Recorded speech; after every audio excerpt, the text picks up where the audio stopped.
Hola, ¿cómo están? Bienvenidos al cuarto episodio de Gym Rats, en un episodio bastante especial. El día de hoy, pues bueno, como siempre, aquí tenemos al buen Fer, al buen Dani.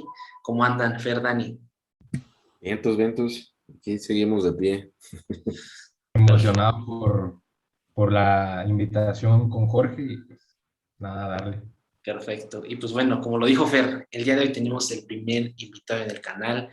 La neta, un súper honor que esté aquí el buen Jorge, un fisicoculturista profesional, ya que si no me equivoco, Jorge, creo que ya siete años que fue tu primera competencia más o menos, entonces la cantidad, digo, si no corrígeme, la cantidad de experiencias que traes, pues es extremadamente, pues brutal. Y la neta, mande. Ahorita me acabo de cambiar de casa y me encontré mi primer trofeo de mi primera competencia de fisiculturismo, el primerito de todos.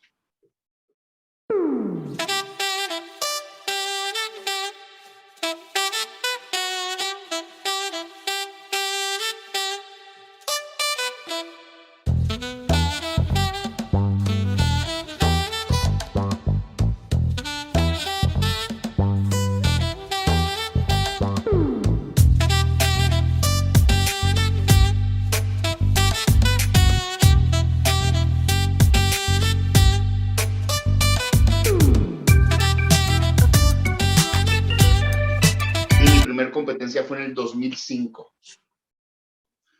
O sea, ya son 15 años compitiendo ya. Y alrededor de esos 15 años he recolectado más de 42 trofeos.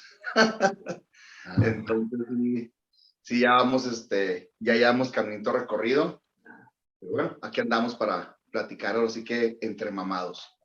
Perfecto. Bueno, mamados. Mira. Sí, por eso yo nomás pongo la cámara aquí arriba, porque luego con Jorge, no, mano, parece uno así como lagartijo, entonces. No, pues nada. Y Jorge, bueno, como lo mencionaste, pues la experiencia que tienes que dar es brutal, hermano. Y pues bueno, la neta me gustaría empezar este episodio que nos platiques un poquito de tu primer acercamiento tal cual al fisicoculturismo. La primera vez que escuchaste de esto, ¿cómo te metiste en este mundo, Jorge? Fíjate, para mí, mi primer así encuentro con el fisiculturismo, ustedes están bien chavos. ¿Quién es el más grande de los tres? Daniel. Ángel, ya está. No, Dani, ya. Yo soy. Di la neta, Dani. Yo soy el más grande, hombre. Ya no me señalen, por favor. No sé si te acuerdas que antes salía en el cable, en el ESPN, el programa de Strongman. No sé si era Medrex, la marca de suplementos Medrex. Estaba el Strongman y también recuerdos de la infancia así medios vagos, llegaban a transmitir el Mr. Olympia en ESPN, en la TV así como que abierta. También el Musclemania y no me acuerdo cuáles otras competencias pasan en ESPN. Sí. El primer acercamiento fue un sábado en la mañana, estaba cambiando el cable y me topé, no me acuerdo si fue Musclemania o Strongman, fue uno de esos dos. Y me acuerdo que estaba un tío en la casa y dije, ¡ay, cabrón! Están bien mamados. Y me dijo mi tío, no, ese deporte es de putos. Ah, cabrón. Dije, no, pues, para mí fue como que fuerte el comentario de mi tío, porque para mí me llamó mucho la atención cómo es posible que una persona pudiera verse así físicamente. Y luego me acuerdo que estaban siguiendo los programas. Primero el Strongman, y luego después ponían en el ESPN el Musclemania o el Arnold, no me acuerdo, algo ponían, y yo me quedé el sábado viendo esos programas. A lo que voy con esto es de que antes existió un tabú muy fuerte sobre este deporte, que es lo que me gusta que ahorita poco a poco se está empezando a quitar. Antes el que le gustaba el fisiculturismo era gay en closet, o tenía broncas, o era algo negativo. Gracias a Dios, poco a poco, eso ha ido cambiando. Pero así fue mi primer acercamiento. Fue como que no muy positivo, pero con el paso del tiempo a mí me siguió llamando la atención. Muy bien, y pues ahora sí que platícanos desde tus primeros acercamientos con el culturismo, ahora sí competitivo. No sé, yo te quiero preguntar si de primera instancia diste el brinco o competiste natural un tiempo, o luego fue, platícanos más o menos así. Cuando empezó todo eso de ESPN y todo, también poco a poco empezó a hacerse lo que era el internet, ¿sí?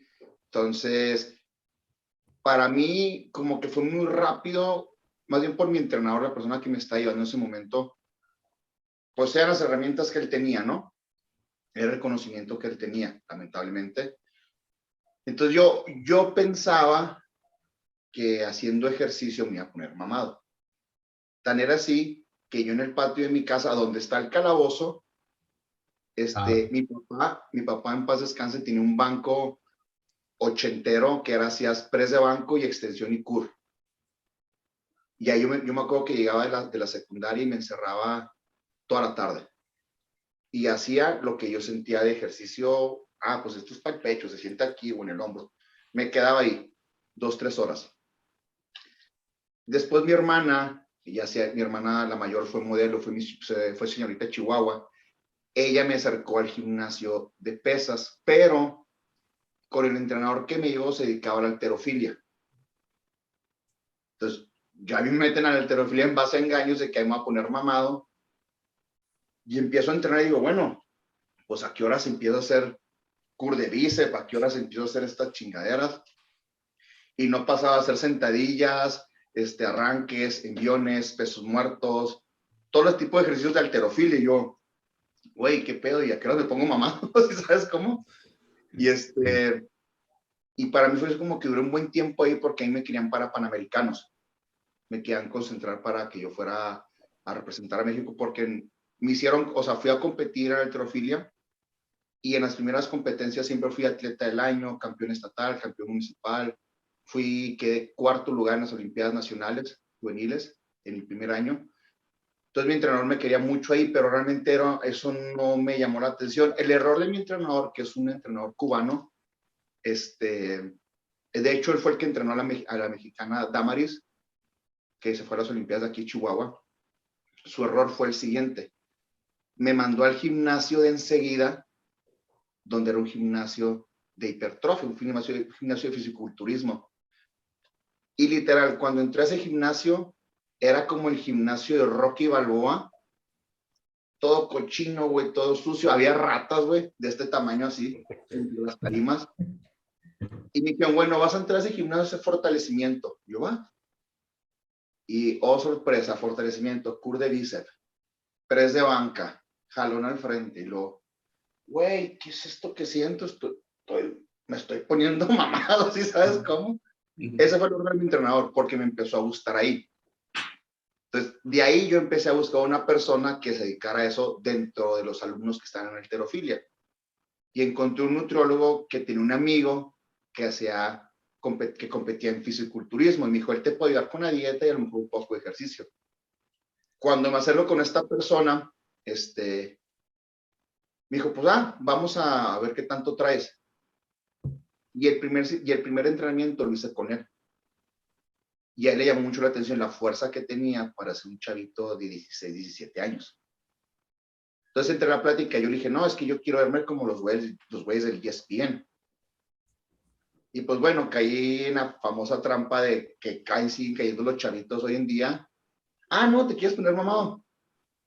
¡Tirerén! Con esto te lo vas a inyectar, así, así, así, eso te lo vas a tomar. Y con eso vas a tener, y tu pociclo, te limpias y no pasó nada. Entonces, así fue mi acercamiento. Fue directo. Fue directo y yo me preparé en, me acuerdo, 8 meses para mi primera competencia en el 2005 en el municipal. Fíjate que es curioso de todo ese contexto, llamémoslo histórico que comentas. Yo recuerdo unas revistas que circulaban, pues ya hace algún tiempecillo, Muscular Development, cosas de ese tipo, en donde los que salían en las portadas, o sea, Mr. Olympia, se hacía al top, al top, al top, pero en ninguna de las revistones, en ninguna página se hablaba nunca de fármaco. ¿Acaso algún comentario muy vago? Pero era más que evidente. Y es curioso que actualmente, haciendo referencia a lo que comentas también, Jorge, de cómo es el acercamiento incluso hoy en día, a pesar de que tenemos una gran cantidad de información, no es como que las personas se metan a buscar ¿Cuál No, pudiera ser la posibilidad de hacerlo sin farmacología? Si es realmente posible, si existe tal vertiente, como que no ha cambiado gran cosa, siento. no, o sea, tío, es algo que yo veo día con día cuando me busca gente para la asesoría. Yo les digo honestamente, el fisiculturismo natural, como tal, es otra rama. O sea, no porque yo sepa preparar gente con farmacología significa que tengo la capacidad de preparar gente sin farmacología. Porque también, yo lo veo así, hombres, mujeres, es como una subespecialidad dentro de un gran marco, que es el fisiculturismo. Y yo estoy especializado en ese pedacito que es hombres a nivel competitivo que usan farmacología. Porque yo ya tengo la capacidad de hablar con una persona, ¿sabes qué? Me está pasando esto. Ah, ok, tienes un efecto secundario raro, no estás loco si pasa, güey. Vamos a tomar estas medidas. Y en cambio, si yo me meto al ámbito natural, no voy a tener ese feeling o esa experiencia que una persona que ya lleva bastantes años trabajando con atletas naturales. Entonces, lamentablemente, eso no ha cambiado ahorita. O sea, vivimos todavía en una época en que el instructor de piso de gimnasio, no todos, porque hay gente muy respetable, muy preparada y con mucha ética profesional, que simplemente van por los 500, 300 pesos del producto que te venden.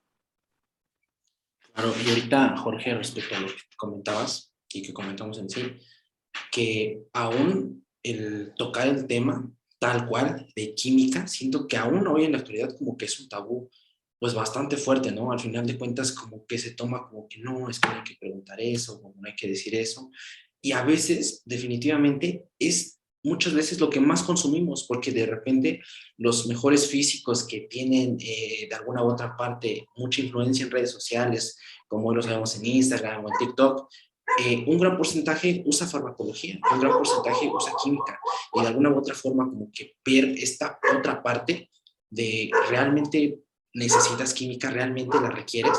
Por ejemplo, ahorita que comentabas que prácticamente, si no me equivoco, tu acercamiento pues fue bastante veloz, ¿no? Con el uso de... fue rapidísimo. Estamos hablando que yo empecé con farmacología en la preparatoria. Exacto, y o sea, igual de aquí viene mi pregunta. Una vez que empezaste con este uso como que de química, tú de por sí, pues, vaya, perfilabas a ser una persona atlética, ¿no? Ya eras una persona de alguna u otra forma grande. Digo, la neta, yo vi tus fotos un poquito más antiguas de Instagram y ya te veías bastante grande, ¿no? Respecto a eso. Entonces, ¿qué tanto sentiste o qué tanto feedback te dio el uso de química cuando lo empezaste a hacer? Sí, definitivamente fue un cambio brutal. ¿Cómo fue, pues, ya empezar como que a llevar ese seguimiento? Mira, pues hay literatura que dice que el fármaco simplemente te va a potencializar un 10% de lo que tienes tú en tu físico. Un 10% más, no más de eso. Entonces, para mí, siento que más que la química fue el enfoque mental que yo tuve. ¿Por qué? Volvemos a lo mismo, porque yo crecí en una era que tú no podías decir la palabra, no existía en el léxico de los mamados en ese tiempo cheat meal o comida libre.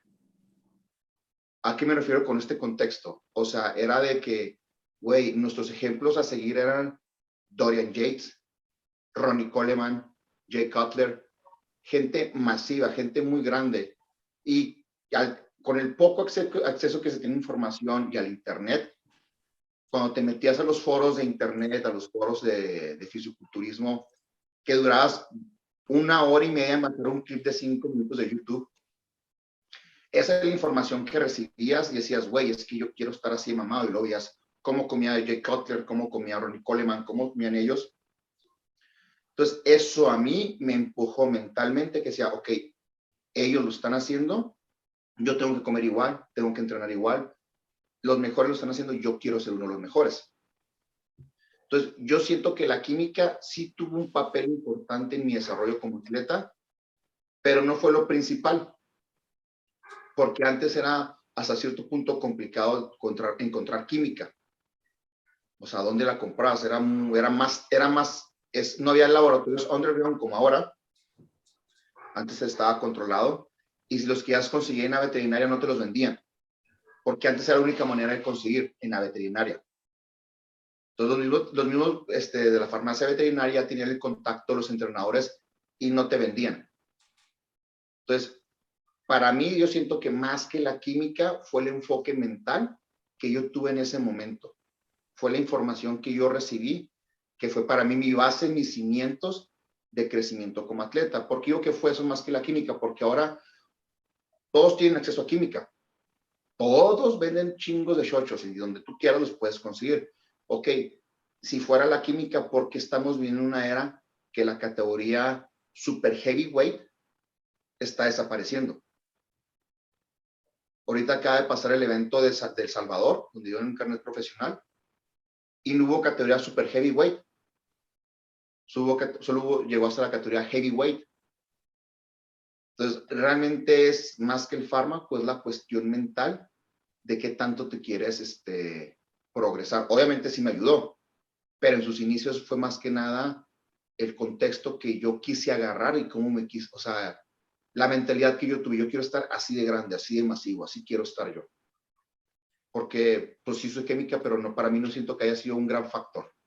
De alguna u otra forma, como que aprovechaste el contexto que te llenaba en ese momento, ¿no? Digo, por ejemplo, pasándolo a la época, a la era que estamos viviendo hoy en día, de alguna u otra forma, las redes sociales, pues, te llenan de muchísimas cosas, ¿no? Y antes estaba limitada la información, estaba limitada a, como decías, al top de top, a Ronnie, a los que estaban en el top Olimpia, Jake Butler, y tú veías eso y de alguna u otra forma como que aprovechaste ese contexto que te empujó y de alguna u otra forma sacaste como que lo mejor de ese contexto, ¿no?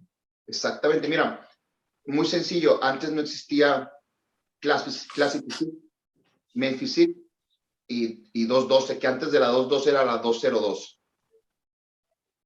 Entonces, antes no existían esas categorías chicas, con todo respeto, que se merecen esas categorías, pero no existían.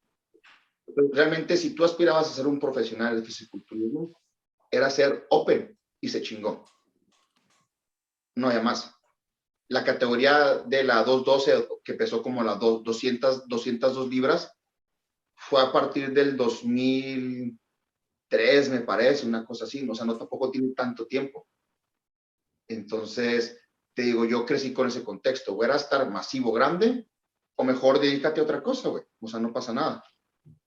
Y ahorita, digo, en las redes sociales, ahí abundan los Men Physique, los Classic Physique. O sea, los chavos están bombardeados con otro tipo de información que los hacen tomar caminos diferentes. Y sí, por ahí recuerdo respecto al Men's Physique, por ahí cuando tuvo su auge, ¿cómo se llama este? Steve Cook. Era una categoría así como que para, no sé, como para gente afeminada, si tú quieres verlo de esa manera. Y creo que ha cambiado bastante, porque ya ves los Men's Physique actuales, como por ejemplo Ismael, por ahí. Si lo comparas con los Men's Physique iniciales, No es nada que nada. ver. Y si ahora ves también a los Classic Physique, siento que esa es más una especie de nostalgia Sí. a manera de observación, por los buenos tiempos, entre comillas, donde creo que también una paranoia generalizada sobre, pues vaya, tantas noticias trágicas de los pesos pesados, como que a la gente le empieza a hacer más ruido que exista todavía ese tipo de categorías y donde se ve aparentemente más saludable, digo aparentemente porque pues, es una cantidad de variables impresionante, en por ejemplo la Classic Physique, que sí, sí sin lugar a dudas, a mí no me tocó personalmente la era de todos ellos, pero sí fue la información a la que yo también personalmente fui expuesto inicialmente cuando supe que existía algo llamado bodybuilding y que existía Ronnie Coleman, que existía Jay Cutler, todos ellos eran gente masiva y eso era el fisicoculturismo, no era realmente todas estas subcategorías. No, Y es que ahora sí vemos cómo cambió este Keone Prodigy, que ya se pasó de 212 y ya pasó a ser Classic. Y él mencionó que ahora en su versión saludable, que llamarle saludable no tiene tanto sentido, Sí, sí, sí. pero ahorita estamos como que en ese cambio, en esa transición del culturismo donde están poniendo muchos foquitos rojos sobre la salud por todo lo que ha estado pasando. Que estoy seguro que Jorge Trejo también han pensado muchísimo esas cosas. Realmente creo que todos los que nos hemos metido mal informados al inicio lo estamos empezando a hacer. Y es positivo que haya muchas categorías porque hay más probabilidad de que más gente compita y demás. Entonces, no sé cómo tú ahí lo ves, Jorge, o cómo ha cambiado tu mentalidad. Yo, mira, antes de que tocar ese tema, me gusta que haya más categorías. Lo que no me gusta es el hate o el odio que hay entre categorías. Ah, Eso es para mí lo más negativo. O sea, como que las de las otras categorías ven a los mismos del Open, como que, son atacados, pinches marranos, se meten un chorro de chocho y lo así. Yo en vez de sentar en discusiones, ya no porque estoy encerrado en mi cueva, en el calabozo y ya no convivo con gente, pero estoy así como que, güey, o sea, gracias a la Open, güey, tu categoría existe. O sea, ten poquito respeto, güey, porque realmente gracias a ellos, güey, esta industria ha crecido, porque al fin y al cabo, cuando vas a la Olimpia a ver los competidores, es como ir a un circo, güey. Ves puros freaks, güey, y es lo que vende. O sea, realmente es lo que vende, ver a los freaks, tan sencillo como dijo Dexter Jackson cuando tenía un pique con Jeremy Buendía. Güey, nomás ve el premio del primer lugar de la Olimpia y el primer lugar del Men's Physique, el premio económico. Entonces, digo, yo estoy de acuerdo que haya suficientes categorías, estoy contento por eso. Y el otro tema, sí, o sea, tanta situación que ha estado pasando con competidores, a mí en lo personal, me hace pensar mucho. ¿Por qué? Porque mis acercamientos con la farmacología, mis primeras preparaciones, no fueron saludables. O sea, no fueron, a mí me tocó comer pollo hervido en agua destilada, lo terminas de hervir en agua destilada y luego lo metes en microondas para que saliera como pinche mazapán. Y así era tu carga, así cargabas con pollo seco. Era cortar agua la mayor cantidad de tiempo posible. Yo recuerdo haber tenido alucinaciones en la madrugada por deshidrataciones severas. Y me tocó tomar agua destilada en vez de agua natural, me tocó estar usando diuréticos por más de 2 meses seguidos. O sea, no fue así como que, wow, qué bonita experiencia. No. O sea, yo seguí compitiendo porque a mí me sacó la competencia de una depresión muy fuerte, que es cuando fallece mi papá. Entonces, para mí fue mi salida, fue mi enfoque de salir de una depresión que me estaba consumiendo el mundo.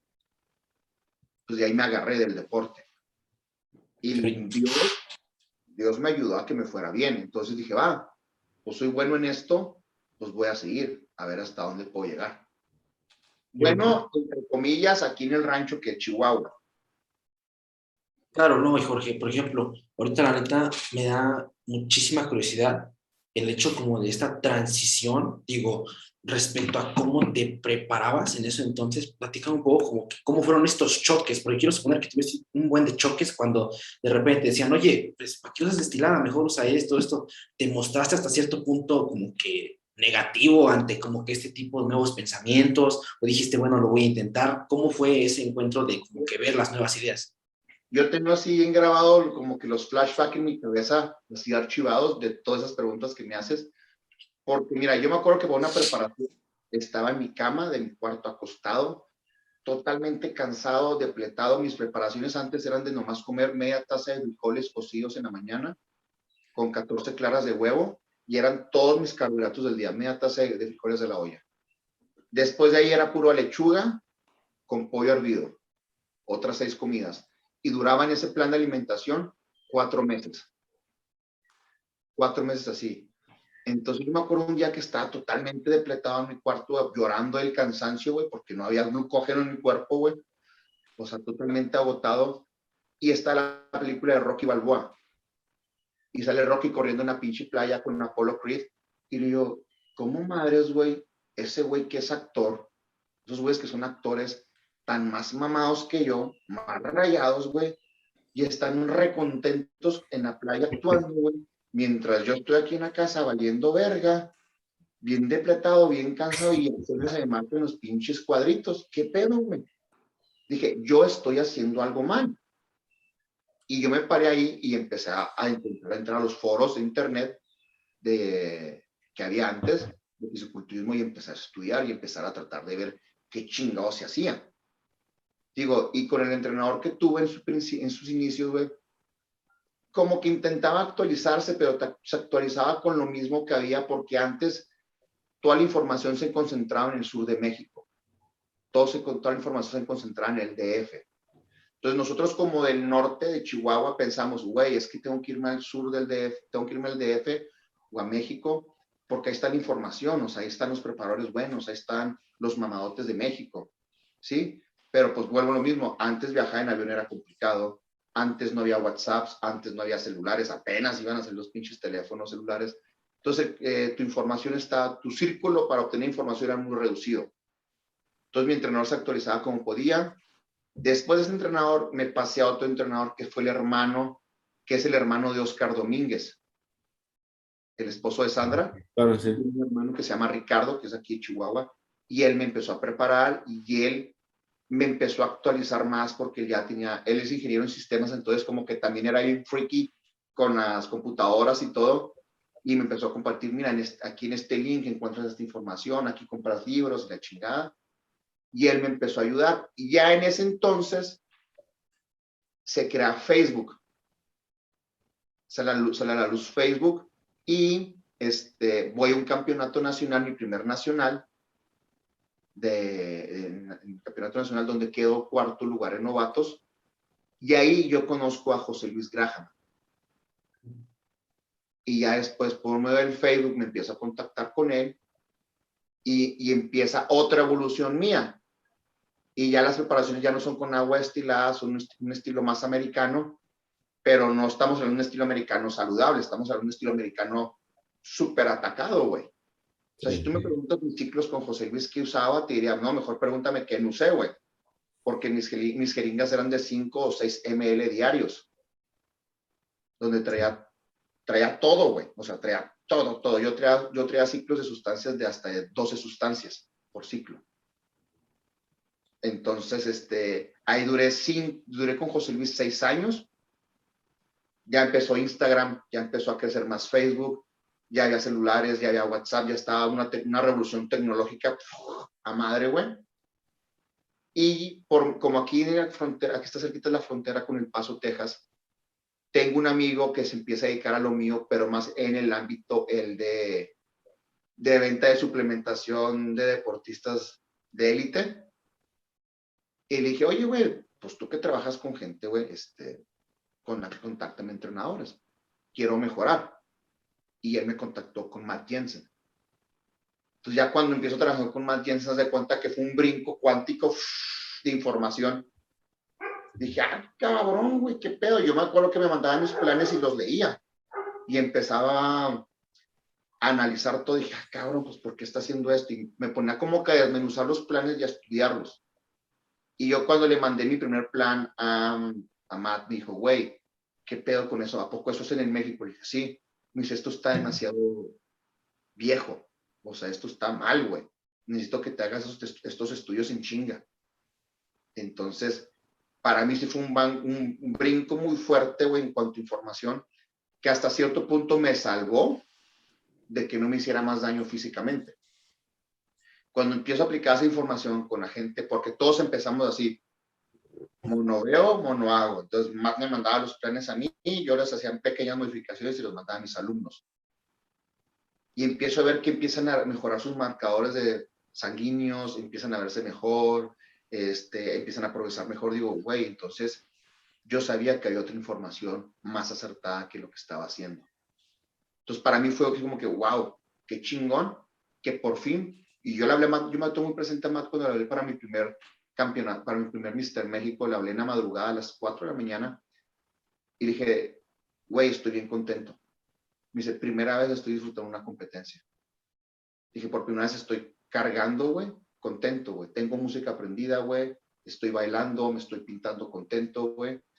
Cuando otras veces estaba llorando, literal, güey. Yo lloraba en las cargas, güey, porque cortas el agua, güey, chíngate 20 tacos de carne asada.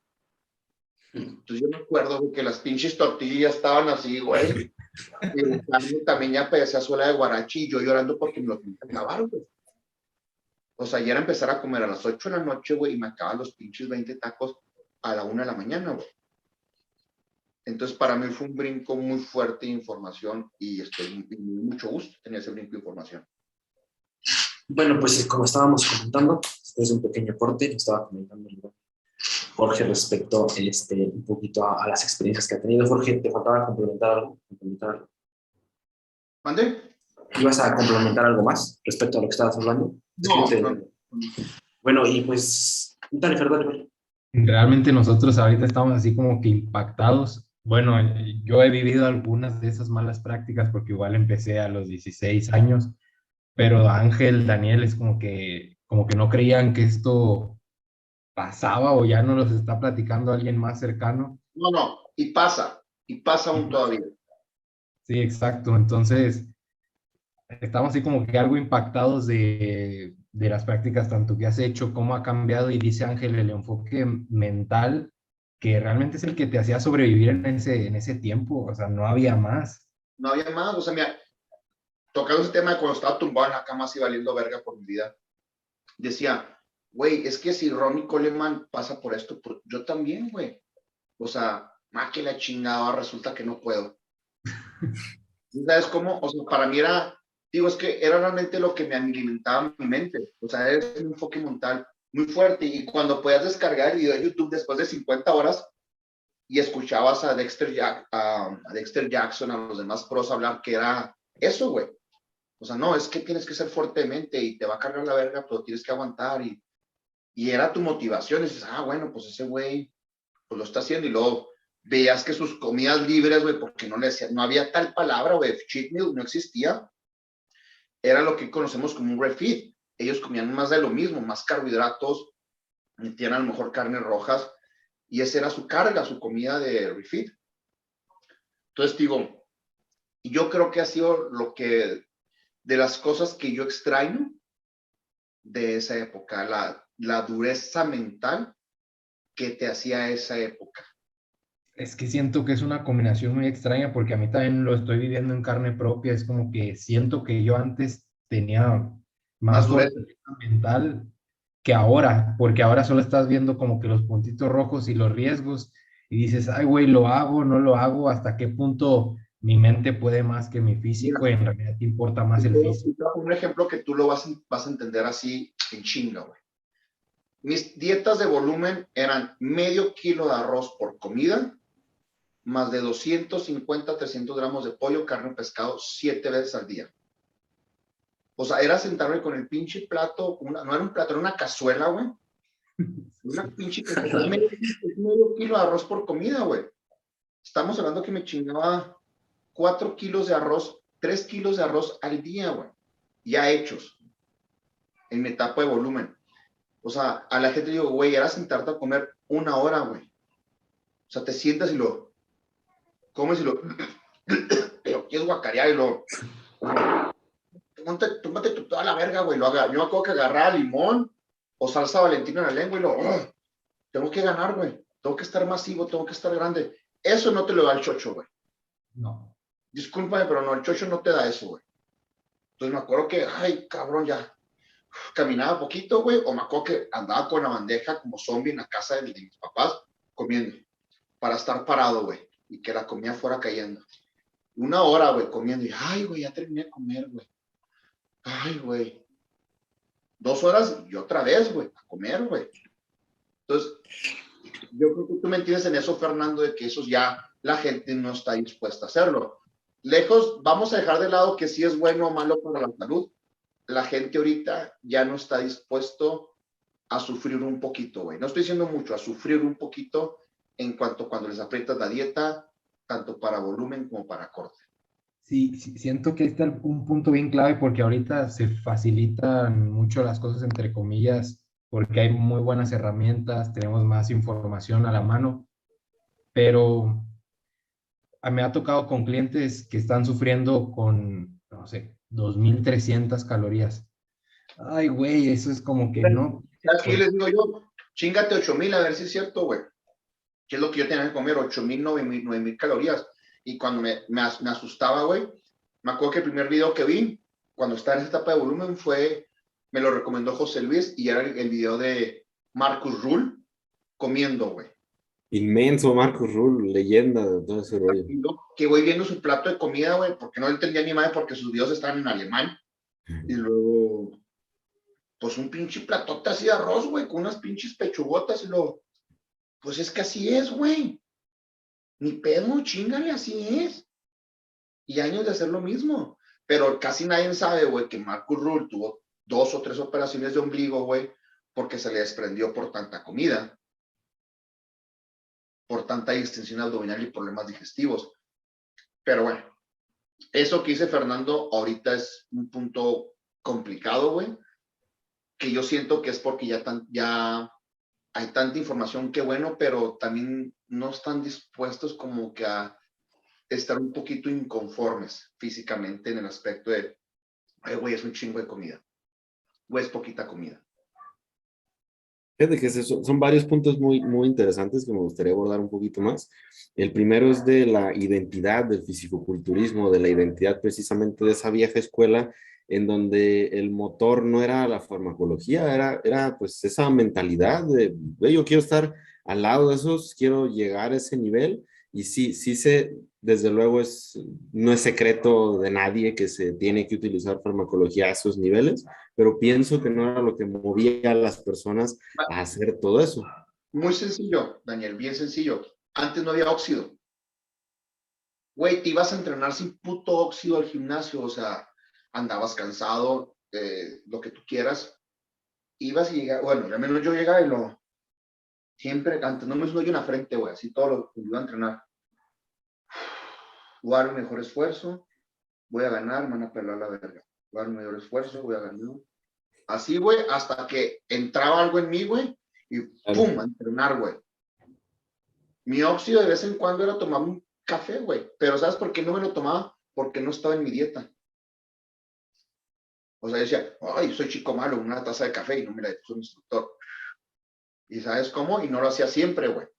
Claro. Entonces era más bien aquí en una cabezota de que, o sea, yo quiero más esto que el de enseguida. Creo que esa es una lección muy, muy, muy valiosa a largo plazo, si me permiten poner el comentario, sobre todo en cuestiones de cómo extrapolar eso a otros aspectos de la vida. Creo que eso es una de las lecciones muy importantes que se pueden aprender con todo lo bueno, lo malo de todo ese tipo de prácticas, de esa, ¿cómo decirlo? Como satisfacción retardada, de que, ok, esto lo estás haciendo ahorita, estás pagando lo que se tiene que pagar para obtener después lo que quieres obtener y sabes que eso que vas a obtener después es más valioso que la satisfacción que pudieras encontrar ahorita con otro tipo de cosas. Y siento, aprovechando el segundo punto que quería tocar, que relativamente reciente hubo esta especie de boom en cuanto a prácticas basadas en la evidencia y esta eterna batalla entre los bros del gimnasio y la gente que es de ciencia, pero no se trata de eso, se trata de que, por un lado, quizás la divulgación científica se ha mantenido y se sigue manteniendo muy inaccesible, porque si tú te metes a leer ciencia, es bien difícil, no le vas a entender. Aparte, cómo está redactado, es en formato de texto, al contrario de, por ejemplo, ver videos de todos los fisicoculturistas favoritos, que son personas, por ejemplo, con las cuales te puedes relacionar más, a un paper. Pero vemos que más y más culturistas a más alto nivel ya como que empiezan a adoptar prácticas que tienen su sustento científico y se ve como una, llamémosle, convergencia de ambos mundos, en donde ni siquiera tuvieron que estar peleados uno con otro. No tienen por qué estar peleados. Exactamente. Es un conjunto. Mira, yo me acuerdo cuando llevaba, o sea, lo que es de los estudios científicos, sí son abrumadores en veces leerlos, güey. Porque yo, por ejemplo, para leer algunos, güey, tuve que retomar mis pinches memorias de cuando estudié estadística en la universidad. Claro. Es información en veces complicada de digerir. Entonces, ahí es cuando dices, bueno, ¿por qué no apoyarme a una persona que realmente le sabe bien a eso, güey? Y es lo que dices tú, hacer una mancuerna, o sea, el vato que sabe interpretar, leer, güey, yo mi experiencia de trabajo y juntar ese conocimiento y pum, sale la magia, güey. Claro, y ahorita, por ejemplo, tocando ese tema, a mí la neta se me hace algo muy, muy cabrón y muy curioso. Jorge, por ejemplo, tú que me platicas toda la experiencia que has tenido, Dani, que igual ya tiene bastantes años en este mundo, y Fer, pues ni se diga, Fer lo ha vivido, tal vez su primer acercamiento fue más práctico, y de alguna u otra forma puedo como que ver esa parte de que primero se optaron por prácticas o estuvo este boom de que el culturismo era sufrir, era darlo todo, comer a madres, deshidratarse a tope, y ahora como que estamos llegando a un punto en el que dices, como lo decía Fer, ¿no? ok, sí, voy a comer tal vez, voy a estar en déficit, pero tengo que valorar ciertas cosas, tengo que tener en cuenta la relación con la comida, entonces tal vez tengo que tener ciertas cosas que claro que son importantes, pero de alguna u otra forma se empieza como que a justificar, o sea, se empezó como que a disminuir tal vez mucho, como lo mencionan, respecto a la mentalidad. Entonces, a mí, por ejemplo, Jorge, siento que tú al estar como que en ese recorrido, porque quiero suponer que igual últimamente te has topado con todo de cómo se están haciendo las nuevas prácticas, todo el boom, como igual menciona Dani, de las prácticas basadas en evidencia, y como que tú al ver como que el inicio de todo, donde literalmente todo estaba muy cerrado, la información estaba muy, es esto y se acabó, a la inmensidad, porque ya es algo abrumador la información que tenemos hoy en día, como que te hace tomar ciertos puntos y al final de cuentas, pues armar tu propio criterio, ¿no? Como dices, a veces se tiene mucho de que no, es que si lo dice la ciencia, se acabó, y tras, y tras, y tras, y de alguna u otra forma tener la práctica atrás,